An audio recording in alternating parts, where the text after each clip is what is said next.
ಸಂಸ್ಕೃತಿಯ ಪ್ರತಿಬಿಂಬ, ಭಾವನೆಗಳ ಅಭಿವ್ಯಕ್ತಿ, ಇತಿಹಾಸದ ಜೀವಂತ ಸಾಕ್ಷಿಯೇ ಭಾರತದ ಈ ನೃತ್ಯ ಕಲೆ.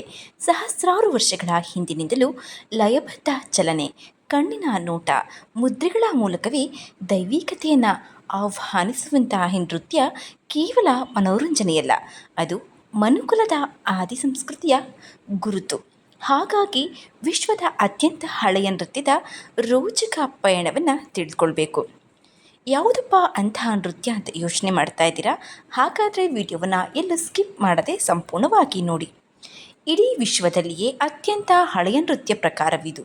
ಭಾರತದ ತಮಿಳುನಾಡಿನಲ್ಲಿ ಹುಟ್ಟಿಕೊಳ್ಳುತ್ತೆ. ಶಾಸ್ತ್ರೀಯ ನೃತ್ಯವಾದ ಭರತನಾಟ್ಯ ವಿಶ್ವದ ಅತ್ಯಂತ ಹಳೆಯ ನೃತ್ಯ ಪ್ರಕಾರ. ಭರತನಾಟ್ಯವು 200 BCE ಮತ್ತು 200 CE ನಡುವೆ ರಚಿಸಲಾದ ವೈದ್ಯಕೀಯ ಮತ್ತು ಪ್ರದರ್ಶನ ಕಲೆಗಳ ಕುರಿತಾದ ಪ್ರಾಚೀನ ಗ್ರಂಥವಾದ ನಾಟ್ಯಶಾಸ್ತ್ರದಲ್ಲಿ ಭರತನಾಟ್ಯದ ಅಡಿಪಾಯವನ್ನು ದಾಖಲಿಸಲಾಗಿದೆ.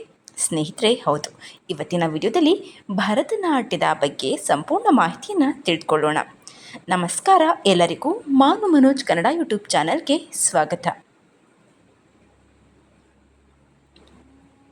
ಈ ಭರತನಾಟ್ಯ ಮೂಲತಃ ಸಾದೀರ್ ಆಟಂ ಎಂದು ಕರೆಯಲ್ಪಡ್ತಾ ಇದ್ದಂತಹ ಸಾಂಪ್ರದಾಯಿಕವಾಗಿ ದೇವದಾಸಿಯರು ದೇವಾಲಯ ನೃತ್ಯಗಾರರಾಗಿ ಪ್ರದರ್ಶನ ಮಾಡ್ತಾ ಇರ್ತಾರೆ. 10ನೇ ಶತಮಾನದ ಚಿದಂಬರಂ ದೇವಾಲಯದಲ್ಲಿನ ಕಲ್ಲಿನ ಕೆತ್ತನೆಗಳಂತಹ ಪುರಾತತ್ವ ಶಾಸ್ತ್ರದ ಪುರಾವೆಗಳು ಭರತನಾಟ್ಯಕ್ಕೆ ಸಂಬಂಧಿಸಿದ 108 ವಿಭಿನ್ನ ಭಂಗಿಗಳನ್ನು ವಿವರಿಸುತ್ತೆ. ಪ್ರಸ್ತುತ ಭರತನಾಟ್ಯವನ್ನು ಪ್ರಪಂಚದಾದ್ಯಂತ ಲಕ್ಷಾಂತರ ಜನ ಅಭ್ಯಾಸ ಮಾಡ್ತಾ ಇದ್ದಾರೆ, ಪ್ರೀತಿಸ್ತಾರೆ. ಈ ನೃತ್ಯ ಆರೈಮಂಡಿ ಅಂದರೆ ಅರ್ಧ ಚತುಷ್ಪಥವನ್ನು ಬಳಸುತ್ತೆ. ವಿಜ್ಞಾನ ದೇಹದ ಗುರುತ್ವಾಕರ್ಷಣೆಯ ಕೇಂದ್ರವನ್ನು ಕಡಿಮೆ ಮಾಡುತ್ತೆ ಅಂತ ಹೇಳಿದರೆ, ಸಮತೋಲನ ಮತ್ತು ಕೋರ್ ಸ್ನಾಯುಗಳ ಸಕ್ರಿಯಗೊಳಿಸುವಿಕೆಯನ್ನು ಗಮನಾರ್ಹವಾಗಿ ಹೆಚ್ಚಿಸುತ್ತೆ. ಸ್ನೇಹಿತರೆ, ಪುಟಾಣಿ ಮಕ್ಕಳು ಕೂಡ ಭರತನಾಟ್ಯ ವಸ್ತ್ರವನ್ನು ಧರಿಸಿ ನೃತ್ಯವನ್ನು ಮಾಡ್ತಾ ಇರ್ತಾರೆ. ಅವರನ್ನು ಆ ಒಂದು ವೇಷಭೂಷಣದಲ್ಲಿ ನೋಡುವುದೇ ಒಂದು ಸಂಭ್ರಮ. ಅದರಲ್ಲೂ ಪೋಷಕರಿಗಂತೂ ತಮ್ಮ ಮಕ್ಕಳನ್ನು ಭರತನಾಟ್ಯಕ್ಕೆ ಸೇರಿಸಬೇಕು, ಭರತನಾಟ್ಯ ಅಭ್ಯಾಸವನ್ನು ಮಾಡಿಸಬೇಕು, ಭರತನಾಟ್ಯದಲ್ಲಿ ಅಂದರೆ ಭರತನಾಟ್ಯ ವಸ್ತ್ರದಲ್ಲಿ ಅವರನ್ನು ನೋಡಬೇಕು ಅನ್ನೋದು ಕನಸಾಗಿಟ್ಟುಕೊಂಡಿರ್ತಾರೆ. ಕರ್ನಾಟಕ ಸಂಗೀತ ಚಕ್ರಗಳನ್ನು ಈ ಭರತನಾಟ್ಯ ಆಧರಿಸಿದೆ. ನರ್ತಕರು ಸಾಮಾನ್ಯವಾಗಿ ಪ್ರತಿ ಚಕ್ರಕ್ಕೆ 5, 7 ಅಥವಾ 9 ಎಣಿಕೆಗಳಂತಹ ಲಯಗಳ ಸಂಕೀರ್ಣ ಉಪ ವಿಭಾಗಗಳಾಗಿ ನಿರ್ವಹಿಸುತ್ತಾರೆ. ಪ್ರಾಚೀನ ಭಾರತೀಯ ದೇವಾಲಯಗಳಲ್ಲಿ ಗೋಪುರಗಳಲ್ಲಿ ಕೆತ್ತಲಾದ 108 ಮೂಲಭೂತ ಪರಿವರ್ತನೆಗಳಿವೆ. ಇದು ನೃತ್ಯಕ್ಕೆ ದೃಶ್ಯ ಕೈಪಿಡಿ ಆಗಿ ಕಾರ್ಯವನ್ನು ಕೂಡ ನಿರ್ವಹಿಸುತ್ತೆ. ಪ್ರತಿ ಕೈಯಲ್ಲಿ ವಿಭಿನ್ನ ಮುದ್ರೆಗಳು ಗೋಚರವಾಗುತ್ತೆ. ಹೀಗೆ ಭರತನಾಟ್ಯ ವಿಭಿನ್ನ ನೃತ್ಯ ಪ್ರಕಾರವಾಗಿ ಬಹಳಷ್ಟು ಜನಪ್ರಿಯತೆಯನ್ನು ಕೂಡ ಪಡೆದಿದೆ. ಸ್ನೇಹಿತರೆ, ಭರತನಾಟ್ಯ ಅಂದರೆ ಸಾಕು, ಎಂಥವರ ಮನಸ್ಸು ಕೂಡ ಒಂದು ಕ್ಷಣ ಮುಗ್ಧವಾಗಿ ಬಿಡುತ್ತೆ. ಮೆದುಳಿನ ಎಡ ಮತ್ತು ಬಲ ಅರ್ಧಗೋಳವನ್ನು ಈ ಭರತನಾಟ್ಯ ಉತ್ತೇಜನ ಮಾಡುತ್ತೆ ಅಂತಾನು ಹೇಳಲಾಗುತ್ತೆ. ಈ ನೃತ್ಯವನ್ನು ಮಂಡಲ ಎಂಬ ಪರಿಕಲ್ಪನೆಯ ಮೇಲೆ ನಿರ್ಮಿಸಲಾಗಿದೆ. ಇದರಲ್ಲಿ ಕಂಡುಬರುವಂತಹ ಪವಿತ್ರ ಜ್ಯಾಮಿತಿಯನ್ನು ಪ್ರತಿಬಿಂಬಿಸುವ ಪರಿಪೂರ್ಣ ತ್ರಿಕೋನಗಳು, ವೃತ್ತಗಳು ರಚಿಸುತ್ತವೆ. ಸ್ನೇಹಿತರೆ, 1932ರಲ್ಲಿ ಕೃಷ್ಣ ಅಯ್ಯರ್ ಮತ್ತು ರುಕ್ಮಿಣಿ ದೇವಿ ಅರುಂಡೇಲ್ ಅಂತವರು ಭರತನಾಟ್ಯವನ್ನು ಪುನರುಜ್ಜೀವನಗೊಳಿಸಿದರು ಅಂತಾನು ಹೇಳಲಾಗುತ್ತೆ. ಒಬ್ಬ ವೃತ್ತಿಪರ ಭರತನಾಟ್ಯ ನರ್ತಕಿಯು ತನ್ನ ದೇಹದ ತೂಕಕ್ಕಿಂತ 3 ಪಟ್ಟು ಹೆಚ್ಚು ಬಲದಿಂದ ನೆಲವನ್ನು ಬಡಿತಾಳೆ. ಇದಕ್ಕೆ ಕೀಲುಗಳ ಒತ್ತಡವನ್ನು ತಡೆಗಟ್ಟಲು ನಿರ್ದಿಷ್ಟ ತರಬೇತಿಯ ಅಗತ್ಯವೂ ಇರುತ್ತೆ. 28 ಒಂಟಿ ಮತ್ತು 24 ಎರಡು ಕೈಗಳ ಸನ್ನೆಗಳಿದ್ದು 500ಕ್ಕೂ ಹೆಚ್ಚು ವಿಭಿನ್ನ ಅರ್ಥಗಳನ್ನು ವ್ಯಕ್ತಪಡಿಸಬಹುದಾದ 52 ಮೂಲ ಚಿಹ್ನೆಗಳ ಶಬ್ದಕೋಶವನ್ನು ರಚಿಸಬಹುದು. ಭರತನಾಟ್ಯವು ಪವಿತ್ರವಾದ ದೇವಾಲಯದ ಆಚರಣೆಗಳೊಂದಿಗೆ ಪ್ರಾರಂಭವಾಗಿ ಪ್ರಪಂಚದಾದ್ಯಂತ ಪ್ರೇಕ್ಷಕರನ್ನು ತಲುಪುವ ಶ್ರೀಮಂತ ಇತಿಹಾಸವನ್ನು ಹೊಂದಿದೆ. ಸ್ನೇಹಿತರೆ, ಚೋಳ ವಿಜಯನಗರ ಸಾಮ್ರಾಜ್ಯದ ಅವಧಿಯಲ್ಲಿ ಈ ನೃತ್ಯ ಪ್ರವರ್ಧಮಾನಕ್ಕೆ ಬರುತ್ತೆ. ತಾಂಜಾವೂರಿನ ಬೃಹದೀಶ್ವರ ದೇವಾಲಯ 400ಕ್ಕೂ ಹೆಚ್ಚು ನೃತ್ಯಗಾರರನ್ನು ಹೊಂದಿರುತ್ತೆ. ಈ ಭರತನಾಟ್ಯ 19ನೇ ಶತಮಾನದ ಆರಂಭದಲ್ಲಿ 4 ಸಹೋದರರಾದ ಪೊನ್ನಯ್ಯ, ವಡಿವೇಲು, ಶಿವಾನಂದಂ, ಚಿನ್ನಯ್ಯ ಎಂದು ನೋಡುವ ವಿಧಿ ವಿವಿಧವಾದ ಆಧುನಿಕ ಸಂಗೀತ ಸಂಗ್ರಹವನ್ನು ಕ್ರೋಢೀಕರಿಸ್ತಾರೆ. ಇದನ್ನು ಮಾರ್ಗ ಅಂತಾನು ಕರೆಯಲಾಗುತ್ತೆ.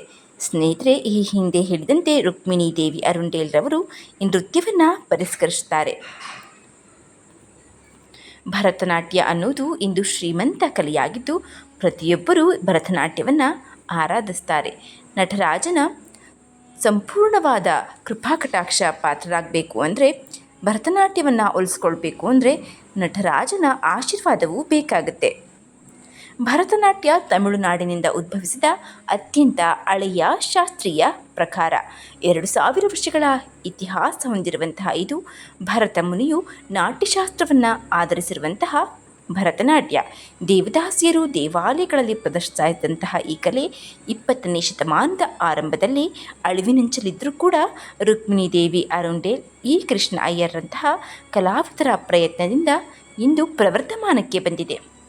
ಭರತನಾಟ್ಯದ ಬೇರುಗಳು ಭರತ ಮುನಿಯ ನಾಟ್ಯಶಾಸ್ತ್ರ ಮತ್ತು ತಮಿಳಿನ ಸಿಲಿಪ್ಪಾಧಿಕಾರಂ ಕಾವ್ಯದಲ್ಲಿದೆ. ಮೂಲತಃ ದಕ್ಷಿಣ ಭಾರತದ ದೇವಾಲಯಗಳಲ್ಲಿ ದೇವದಾಸಿಯರು ಶಿವನ ಆರಾಧನೆಗಾಗಿ ಈ ನೃತ್ಯವನ್ನು ಪ್ರದರ್ಶಿಸ್ತಾ ಇರ್ತಾರೆ.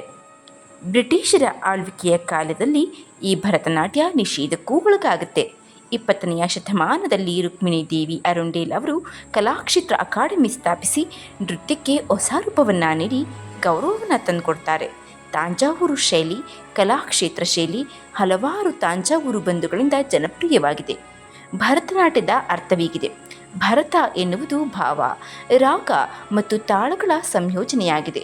ಭಾ ಅಂದರೆ ಭಾವ, ರಾ ಎಂದರೆ ರಾಗ, ತಾ ಎಂದರೆ ತಾಳ, ನಾಟ್ಯ ಅಂದರೆ ನೃತ್ಯ. ಭಾವ, ರಾಗ, ತಾಳಗಳ ಸಮ್ಮಿಲನವೇ ಭರತನಾಟ್ಯ. ಈ ಒಂದು ನೃತ್ಯದ ಪ್ರಮುಖ ಅಂಶಗಳು ಶುದ್ಧ ಲಯಬದ್ಧ ಚಲನೆ, ಅಭಿನಯ, ಅರ್ಥವನ್ನು ಒಳಗೊಂಡಿರುತ್ತೆ. ನಾಟಕೀಯವಾದ ನಿರೂಪಣೆ ಇರುತ್ತೆ. ಅಲರಿಪು, ಜತಿಸ್ವರಂ, ಶಬ್ದಂ, ವರ್ಣಂ, ಪದಂ ಮತ್ತು ತಿಲ್ಲಾನಗಳನ್ನು ಒಳಗೊಂಡಿರುವಂತಹ ಪ್ರಮುಖ ಪ್ರದರ್ಶನ ಕ್ರಿಯೆ ಒಳಗೊಂಡು ಮಾರ್ಗ ಕೂಡ ಸೇರಿದೆ. ಭರತನಾಟ್ಯ ನರ್ತಕಿಯರು ವಿಶಿಷ್ಟ ದೇವಸ್ಥಾನದ ಆಭರಣಗಳನ್ನು ಧರಿಸ್ತಾರೆ. ಆಧುನಿಕ ವೇಷಭೂಷಣಗಳು ಮೈಯನ್ನು ಸಂಪೂರ್ಣವಾಗಿ ಮುಚ್ಚುವ ಸೀರೆಗಳನ್ನು ಒಳಗೊಂಡಿರುತ್ತೆ. ಕರ್ನಾಟಕ ಶಾಸ್ತ್ರೀಯ ಸಂಗೀತವು ಭರತನಾಟ್ಯಕ್ಕೆ ಹಿನ್ನೆಲೆಯಾಗಿದೆ. ಮೃದಂಗ, ಕೊಳಲು, ವೀಣೆಗಳನ್ನು ಭರತನಾಟ್ಯ ಮಾಡಲು ಬಳಸಲಾಗುತ್ತೆ. ಸ್ನೇಹಿತರೆ, ನಾಗರಿಕತೆಯಷ್ಟೇ ಈ ಹಳೆಯದು ನೃತ್ಯಕಲೆ ನಮ್ಮ ಭರತನಾಟ್ಯ ಸಂಸ್ಕೃತಿಯ ಪ್ರತಿಬಿಂಬ, ಭಾವನೆಗಳ ಅಭಿವ್ಯಕ್ತಿ, ಇತಿಹಾಸದ ಜೀವಂತ ಸಾಕ್ಷಿಯೇ ಭಾರತದ ಈ ನೃತ್ಯಕಲೆ.